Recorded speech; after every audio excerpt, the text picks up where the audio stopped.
Donc, pour le setup au rack deadlift, la première chose, en fait, le rack deadlift, ça va principalement travailler le bas du dos, les trapèzes médians, aussi les fessiers et les ischios, tu sais vraiment comment tu le fais. Donc, pour se placer, comment se placer au rack deadlift, la première chose, ça va être ça serait qu'on a la barre qui est à côté sur le rack.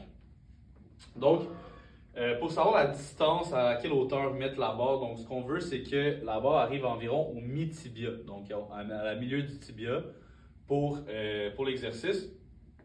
Donc, le but, ça va être simplement d'avoir la barre vraiment rapprochée sur toi. Donc, la barre, elle doit littéralement te coller. La deuxième chose, quand tu es placé puis la barre est collée à toi, tu vas aller prendre tes mains puis tu vas aller les placer juste à côté de tes jambes. En fait, vraiment collées sur tes jambes pour ce qui est du rack deadlift conventionnel. Et la première chose, ça va être d'assurer que ton dos est assez droit donc, et que ta tête est dans le prolongement de ta colonne. Donc ta colonne est finie assez haute, là, proche de ta nuque. Donc, ça va être important d'avoir la tête dans le prolongement de la colonne, vraiment le dos bien droit.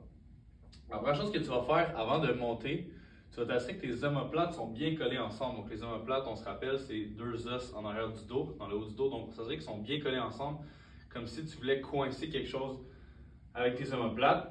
Tu assurer que ton dos est bien droit et tu vas tout simplement monter en envoyant les fesses vers l'avant. Et lorsque tu es rendu en haute position, c'est là que tu peux venir descendre avec la barre collée sur toi et la coter sur le rack. Donc un rack deadlift, on va toujours accoter la barre sur le rack.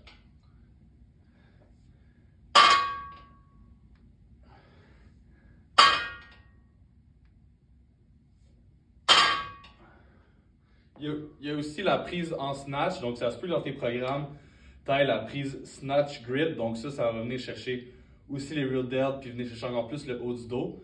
Donc ce qu'il faut faire, c'est on va aller juste tout simplement éloigner les mains comme si on voulait faire un snatch, donc tout simplement les mains assez éloignées et on va faire la même chose, tout simplement. Si jamais tu as l'impression que parce que le rack deadlift c'est un exercice que tu peux mettre lourd, que la barre te glisse les mains, ben, je vais te donner des exercices pour travailler tes avant-bras, ta prise. Mais si jamais vraiment c'est problématique et tu n'arrives pas, tu as l'impression que la barre te glisse des mains, tu peux utiliser des straps. Donc tout simplement mettre les straps autour de tes poignets. Puis si jamais tu commences à avoir des petites douleurs au niveau du bas du dos parce que ça veut probablement dire que tu as de la misère à faire une contraction au niveau du ventre, donc à serrer les abdominaux. Si jamais tu n'as pas d'exercice au niveau des abdominaux, je t'en ai pas donné, ou vraiment on sent que tu veux mettre lourd puis tu veux t'assurer de bien exécuter le mouvement, tu peux utiliser une ceinture et venir en fait mettre la ceinture. Puis pour mettre la ceinture, tu veux t'assurer qu'elle est vraiment serrée là, au point que ça te serre très fort le ventre. Parce que ce que ça va faire, c'est que ça va augmenter la pression abdominale puis diminuer la tension dans le bas du dos.